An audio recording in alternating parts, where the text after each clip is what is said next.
Once we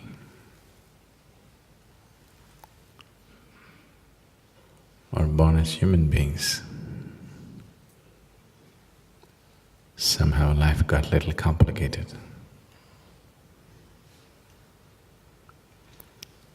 It would have been very simple if we came here like any other creatures on the planet. Stomach full, everything is fine.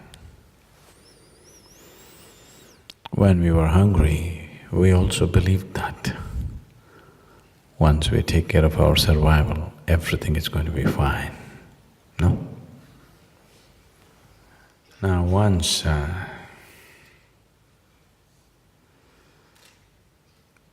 we realize somehow survival process is not good enough, there seems to be a need to do something more. Immediately, a whole industry, which we call as religion and spirituality, sprung up. All kinds of people trying to tell you what you need to do to fulfill your life, or how you can never fulfill your life but you have to go to heaven.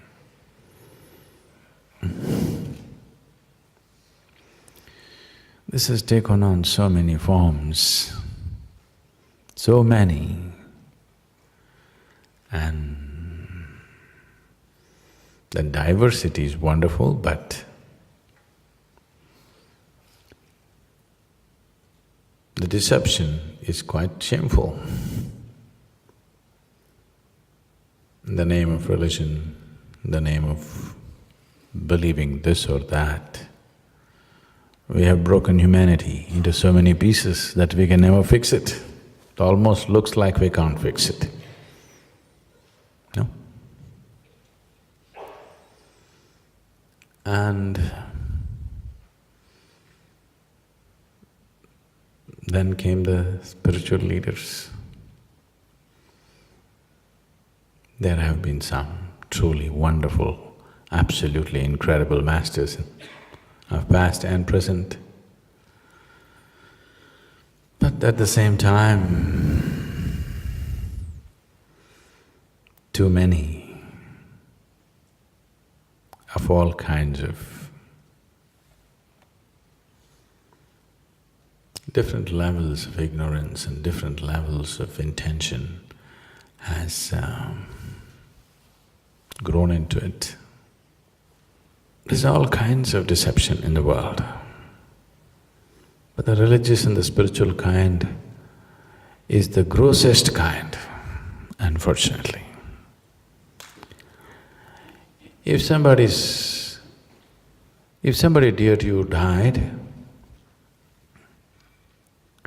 your neighbor who was always quarreling with you, even he will simply bow down and go on that day at least. Yes or no? A criminal who came to rob your house sees your wife is dead, even he will say, okay.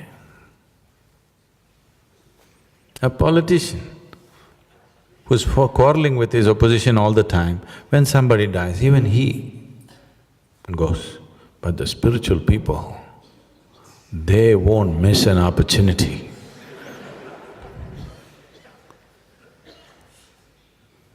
Somebody is dead who's dear to someone, and that moment they want to use. Even a common criminal wouldn't do that, isn't it so? And he would… if somebody is dead in the house, I don't think any, like a house which is in condolence was ever burgled. Usually it doesn't happen, even he avoids it. So, it becomes extremely important to present the spiritual process in its proper light for what it really is. On a certain day, a bull was grazing upon the field. Chomp, chomp, chomp, chomp, chomp, chomp, chomp, chomp, chomp, chomp, chomp, chomp, chomp, chomp. Grazing, grazing, grazing, grazing, grazing, went deep into the forest. weeks of grazing on lush grass, became nice and fat. A lion which was past its prime, who was having difficulty hunting the wild creatures, saw this nice fat bull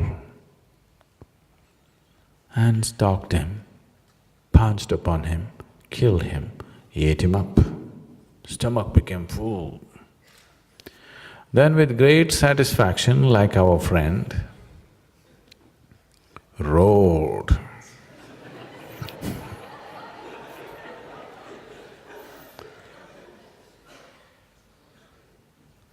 There were a few hunters passing that way. They heard the roar. They tracked him down and shot him dead. The moral of the story is, when you are so full of bull, you should not open your mouth.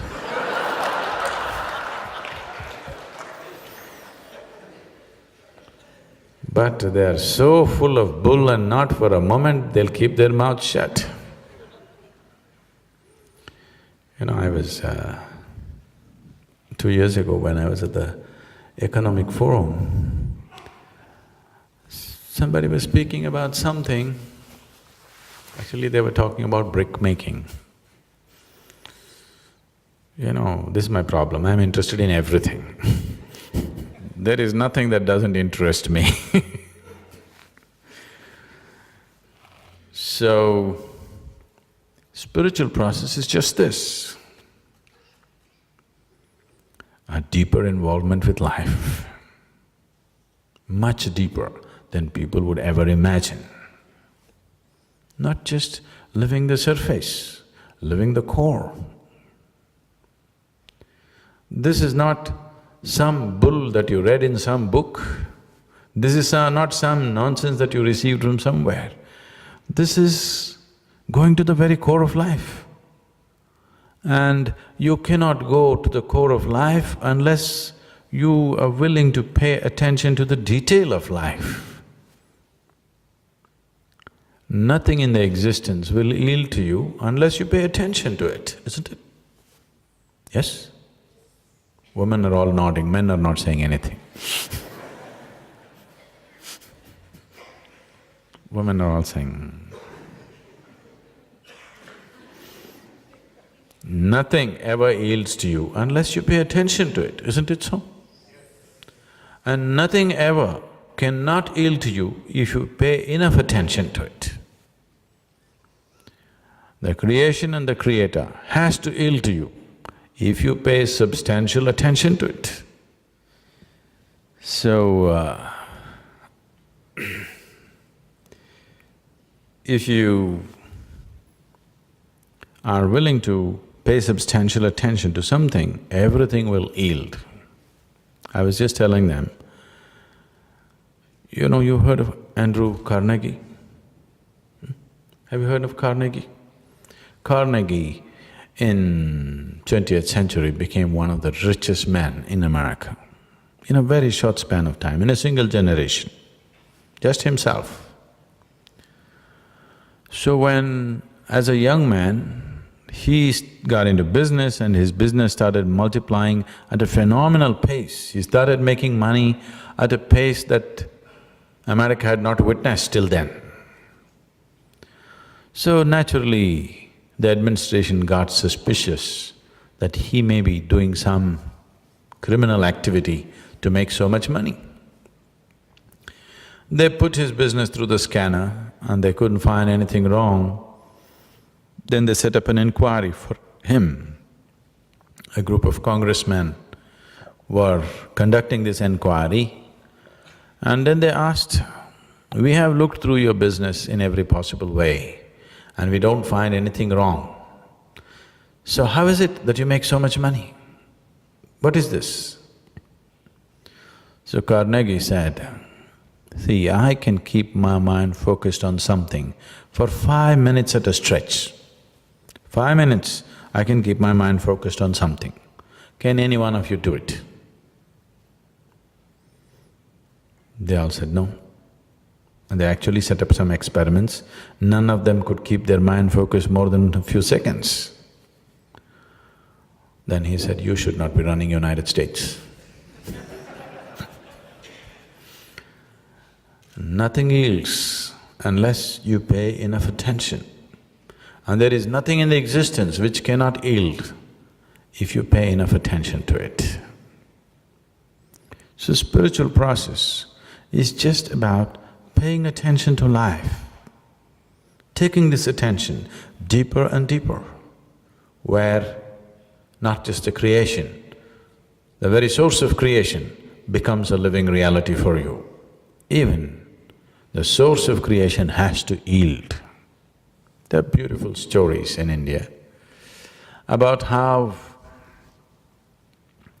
when a yogi or a rishi sits down and starts his penance or his meditation or something, God is just helpless. He doesn't want to yield, but he cannot do anything, he has to come. There are many stories like this. This is just to tell you, if human consciousness is substantially focused, even the source of creation cannot deny it to you. Even that has to yield. So this is a choice we have, either to exist here just as flesh and bone, as a piece of creation, or as the Creator Himself. This is the choice we have. When you exercise this choice, when you do not waste this choice, when you actually exercise this choice, then we say you're on the spiritual path. I cannot understand how anybody cannot be on the spiritual path, because this is everybody's aspiration. Everybody wants to be something more than what he is right now, isn't it so? That something more happens, he wants to be something more. This is a spiritual path conducted in a foolish way. If you conduct it the right way, then it produces results. Otherwise, you will die as an aspiration. Most people die as an aspiration, unfortunately.